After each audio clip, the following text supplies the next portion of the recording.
तो अब पाकिस्तान और टर्की और दुनिया के जो बाकी ममालिक हैं, मुस्लिम ममालिक को देखें तो बदकिस्मती से इन ममालिक के अंदर आपको जमहूरियत नज़र नहीं आती। Indian Muslims are the only Muslims who are enjoying uninterrupted democracy. Indian Muslims are enjoying uninterrupted democracy. इन पिछले जो 70 सालों के अंदर यही सिर्फ मुसलमान हैं जिनके पास सही जमहूरियत आई है। बाकी दुनिया के अंदर किसी मुसलमान मुल्क के अंदर कोई जमहूरियत नहीं आई। दोस्तों, कमर चीमा ने आज सच बोला है और ये कहा है कि भारत को छोड़कर जितने मुस्लिम कंट्रीज़ हैं उन सब में डेमोक्रेसी ख़त्म होती जा रही है। आप ये पूरा वीडियो देखिए, फिर बात करते हैं। अब टर्की की बात हमने अगले दिन भी की, लेकिन अभी भी अब टर्की जो है ना, it is becoming an autocracy. ठीक है जी। अब फॉर एग्ज़ाम्पल सिर्फ आप देख लें कि ये जो शख्स हैं इकराम इमामोग्लू, इनको अरेस्ट किया गया, जेल में डाला गया और आप देखें कि इनकी, क्योंकि ये प्रेसिडेंशियल कैंडिडेट बनना था इन्होंने, इनकी यूनिवर्सिटी थी इस्तांबुल यूनिवर्सिटी, वहाँ से इनका डिप्लोमा जो है रिवोक कर लिया गया। टर्किश प्रेसिडेंशियल इलेक्शन को कंटेस्ट करने के लिए यूनिवर्सिटी डिग्री चाहिए और कहा जी अब इनके पास हायर एजुकेशन बोर्ड जो है उसने इनको फारिग कर दिया। अगले दिन उनको करप्शन और टेररिज्म के चार्जेस में अरेस्ट कर लिया जाता है। अब तैयब उर्दगान साहब जो हैं, वो उनकी अपनी पावर में उनकी इतनी बढ़ती जा रही है और वो मैनिपुलेट कर रहे हैं स्टेट इंस्टीट्यूशंस को, सिर्फ अपने आप को इलेक्टोरल एडवांटेजेस देने के लिए। ठीक है जी। आपको टर्की के अंदर ऑपोजिशन भी नजर आएगी, वो कैंडिडेट भी खड़े करेंगे, वो एक उनके पास एक इकोसिस्टम भी मौजूद है, लेकिन उन्होंने जो सबसे इम्पोर्टेंट बंदा था ऑपोजिशन में, उसी को सियासत से बाहर कर दिया। सो इसके लिए टर्की के लिए एक लफ्ज टर्म बोली जाती है, कॉम्पिटेटिव अथॉरिटेरियन रजीम, जहां पे कंपटीशन भी है लेकिन अथॉरिटेरियन रजीम है। सो ये आप इस चीज से अंदाजा लगा लें कि पिछले 20 सालों में जब से उर्दगान साहब हैं, वो कोई सिस्टम नहीं देखे गए। आज उर्दगान साहब जाते हैं तो पीछे क्या होगा? पीछे अफरा तफरी होगी। आज आज टर्की के अंदर से कारोबारी लोग निकल रहे हैं, डेमोक्रेटिक इंस्टीट्यूशंस उन्होंने डिसमेंटल कर दी हैं, तबाह कर दी हैं। There is a one man rule. जो 2016 में इनके खिलाफ एक फेल्ड मिलिट्री कू हुआ था और उस वक़्त लोगों को पकड़-दकड़ की और वहाँ पे जो चीज़ें हुई, उसके बाद फिर उन्होंने जो जुडिशरी है, उसको अपनी अथॉरिटी के अंदर लेके आए, जजेस अपनी मर्ज़ी से भर्ती कराए, लॉयलिस्ट लेके आए, रबर स्टैम्प जजेस लेके आए, क्रैकडाउन किया। आपको पता है इस वक़्त 90% जो टर्की का जो मीडिया है, वो प्रो गवर्नमेंट स्टांस लेता है। नहीं लेते तो आप जर्नलिस्ट जो हैं, वो जेलों में चले जाते हैं। अब इसी से आपको अंदाज़ा लगा लें कि जैसे मैंने बताया ना कि ये एक कॉम्पिटिटिव अथॉरिटेरियन रजीम है, जो डेमोक्रेसी को एक प्रैक्टिस करता है, उसका सिस्टम मौजूद है, लेकिन एक्चुअली वो किसी को रहने नहीं देते। आप जुडिशरी जब आपके कंट्रोल में हो, मीडिया जब आप कंट्रोल करते हो, स्टेट इंस्टीट्यूशंस को आपने वेपनाइज़ किया हुआ है, अपने ओपोनेंट्स को जेलों में डालते हैं, तो अब आपकी सारी की सारी ऑपोज़िशन तो वल्नरेबल है। तो मुसलमान क्यों मॉडल नहीं दे सके यार?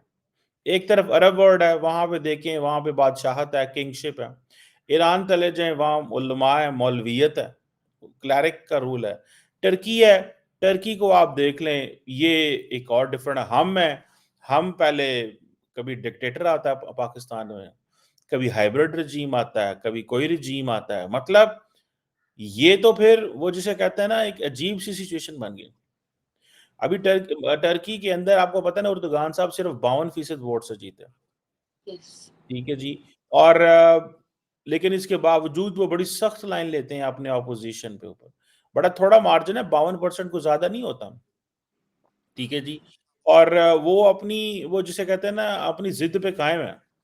अपनी ज़िद पे वो कायम है कि मैंने हर कीमत पे वो अचीव करना है, हालाँकि वो बीमार हैं, कमज़ोर हैं और अब तो वेस्टर्न वर्ल्ड बड़ी परेशान है कि ये जो जिस तरह पुतिन ने रशिया को ओवरटेक किया था, ये भी क्या वही चीज़ तो नहीं करने जा रहा। ठीक है जी। तो ये आप देखें कि जैसे हमने अगले दिन बात की थी कि वहाँ महँगाई बहुत ज़्यादा हो चुकी हुई है। ठीक है। तो हालात ये हैं कि टर्की जो एक ऐसा मॉडल था जिसके बारे में हम ये कहते थे कि यार पता नहीं ये कितनी कोई अच्छी चीज़ बनेगी कि नहीं बनेगी। या कोई ऐसा हम आम लोग यहाँ पे बैठ के बड़े इसको वो जिसे कहते हैं ना पसंद करते थे इस मॉडल को, कि यार इसमें हो सकता है कि कुछ अच्छा हो इसमें। अब आपको पता है टर्की जो है उसको इकोनॉमिस्ट का जो डेमोक्रेसी इंडेक्स है, उसके मुताबिक एक हाइब्रिड रिजीम कहा जाता है। ठीक है जी? It's between democracy and autocracy. और फ्रीडम हाउस जो है वो टर्की को रेट करता है this is not a free country.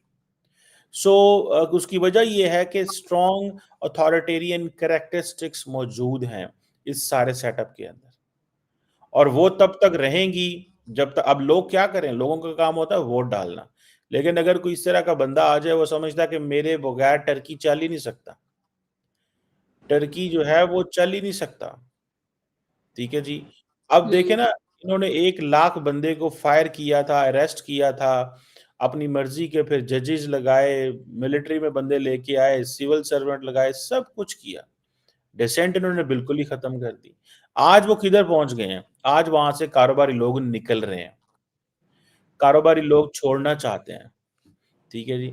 लोग समझते हैं कि ये जो लोग हैं ये हमें अब आप देखें ना टर्की हम क्यों जाते थे? मैं जब टर्की जाता हूँ या आप टर्की जाती हैं या दुनिया का कोई और बंदा टर्की जाता है, तो वो कहें जी वहाँ पे एंटरटेनमेंट है, घूमना-फिरना है, एन्जॉय करेंगे, मज़ा आएगा, एक वेस्टर्न टच भी है, मुसलमान मुल्क भी है। पाकिस्तानी जब मुसलमान इधर से करप्शन के पैसे लेके टर्की घूमने जाते हैं, तो वहाँ जाके खुश होते हैं, वहाँ हलाल फूड मिलती है। ठीक है ना? कि जी हलाल फूड मिलती है, पैसे बेशक करप्शन से कमाए हैं, लेकिन फूड आपको हलाल मिलेगी। सो ये चीज़ जो है ना, ये यहाँ से आप अंदाज़ा लगाएँ कि हमारी जो अप्रोच है वो किस तरह है। सो हमारे लिए एक टर्की एक ऐसी जगह थी कि लेकिन अगर टर्की इस तरह बनता जाएगा तो लोग ज़ाहिर बात है उसकी इकोनॉमी भी मुश्किल में है, इन्फ्लेशन ऑलरेडी बढ़ रही है। सो लेकिन वो एक ऐसा टर्की एक ऐसा मुल्क बनने जा रहा था जो मॉडर्न भी होगा, डेमोक्रेटिक भी होगा, वेस्ट से अलाइन्ड भी होगा। तो यहाँ पे मैं आपको मज़े की बात बताऊँ कि जो मालदीव्स के मौजूदा प्रेज़िडेंट हैं, प्रेज़िडेंट मोइज़ू, उन्होंने अपना पहला दौरा जो है वो टर्की का किया। That was very shocking. और टर्की का इसलिए किया कि मालदीव्स के वज़ीर-ए-आज़म बड़ा इसको एन्जॉय कर रहे थे कि यार ये जो है ना हाँ, अच्छी बात है यार हमें टर्की को फ़ॉलो करना चाहिए। उसके बाद वो चाइना गए। तो हमारी पाकिस्तानी लीडरशिप तो पहले सऊदी अरब जाती है, लेकिन सवाल ये पैदा होता है कि ये जो पर्सपेक्टिव है ना कि आपने हर कीमत के अंदर ये समझना है कि मैं रहूँगा तो निज़ाम चलेगा। This is not going to work. ये चीज़ें नहीं चलेंगी अगर आपने इंस्टीट्यूशंस नहीं बनाए। मेरी सीधी-सी बात है। अगर आपने इंस्टीट्यूशंस नहीं बनाए, तो आपने कुछ भी नहीं किया। अगर आप अपने पीछे इंस्टीट्यूशन नहीं छोड़ रहे, आप अगर अपने पीछे ऐसा निज़ाम नहीं छोड़ रहे, जिस निज़ाम के अंदर आप समझते हैं कि आप चले गए हैं और वो निज़ाम डिलीवर करेगा, तो आप उस सिस्टम के, आप उस मुल्क के खैर-खा नहीं हो सकते। सो ये जो अपने अपोज़िशन लीडर को जेल में डालना, ठीक है जी? क्योंकि अभी जो अच्छा next presidential bid in in my understanding I think 2028 में है। लेकिन उन्होंने पहले ही उसको जो है ना पकड़-दकड़ 25 में शुरू कर दी है। सो यहाँ से आप अंदाज़ा लगा लें कि कितने पैनिक है कि यानी कि वो 28 से आगे जाना चाहते हैं। पहले वो 10 साल जो है वज़ीर-ए-आज़म रहे, फिर वो सदर रहे, फिर सदर से पावर उन्होंने और ले ली। यहाँ से आप अंदाज़ा लगा लें, what kind of leadership this is. ये किसी का डिप्लोमा कैंसल करना, किसी मीडिया को पकड़ना, ये सारा कुछ करना, it is not going to work.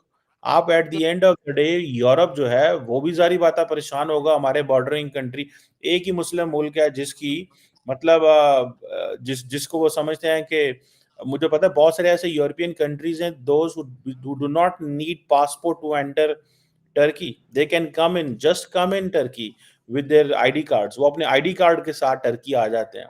सो ये मेरी ज़ाती राय के अंदर एक जिसे कहते हैं ना, एक अजीब चीज़ है। तो दोस्तों ये बात तो सच है कि भारत में ही केवल डेमोक्रेसी है। बाकी आप वेस्टर्न कंट्रीज़ को देख लो, वहाँ पे भी डेमोक्रेसी सिर्फ नाम के लिए है, सिर्फ दिखावा है। वहीं पर यही हाल पूरे मुस्लिम वर्ल्ड का है। हर कोई सुल्तान बनकर बैठा हुआ है और तुर्की में भी अर्दोगान साहब सुल्तान बनकर बैठ चुके हैं। और जितने भी न्यायपालिका हो गया, मीडिया हो गया, जितने भी सरकारी तंत्र हैं, उन सबको अपने कब्जे में ले रखा है। और जाहिर सी बात है, अब तो सिर्फ और सिर्फ वहाँ पर हुकूमत कर रहे हैं। उनके होते हुए ना कोई वहाँ का प्रधानमंत्री बन सकता है, ना वहाँ कोई राष्ट्रपति बन सकता है, कुछ भी नहीं बन सकता है।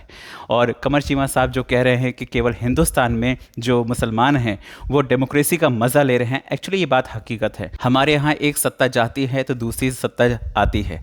विपक्ष हमारे यहाँ का मजबूत है। अगर सत्ताधारी पार्टी कुछ भी करती है तो विपक्ष आगे आकर प्रोटेस्ट करके उसको ठीक करवाने की कोशिश करती है। हमारे पड़ोसी मुल्क के पत्रकार साहब जो है वो कभी कभी ये गाना गाते हैं कि हमारे देश में डेमोक्रेसी है। आज वो खुद ये मानने पर मजबूर हो गए हैं कि किसी भी मुस्लिम देश में कोई भी डेमोक्रेसी मौजूद नहीं है। और हकीकत बात है, पाकिस्तान के हालात आप खुद देख लीजिए कि वहाँ पर इलेक्शन होने के बावजूद किस तरह से आर्मी का इंटरफेयर होता है, किस तरह से वहाँ पर आर्मी जो है वो लोगों को कंट्रोल करती है, सत्ता को कंट्रोल करती है। कोई ना बंदा उसकी खिलाफत कर सकता है, ना कुछ कर सकता है। अगर कोई करने की कोशिश करता है तो उसको अरेस्ट करके जेल में डाल दिया जाता है। और हमारे यहाँ जिन लोगों को ऐसा लगता है कि हमारे यहाँ मोदी साहब एक तरह से डिक्टेटर बनकर बैठे हुए हैं, शायद ये किसी और देश में अगर रहेंगे तो उनको पता चलेगा कि डिक्टेटरशिप क्या होती है। कोई भी शख्स जो बाहर जाता है, बाहर रहता है, ठीक है, वो अपने भारत देश को ज़रूर मिस करता है और जब वापस आता है तो ये कहता है कि भारत स्वर्ग है, ऐसा देश कहीं दूसरी जगह नहीं है। आप लोगों का क्या कहना है कमेंट करके बताएं। चैनल पर अगर नए हैं तो चैनल को सब्सक्राइब करें, इस वीडियो को लाइक करें और शेयर करें। जय हिंद।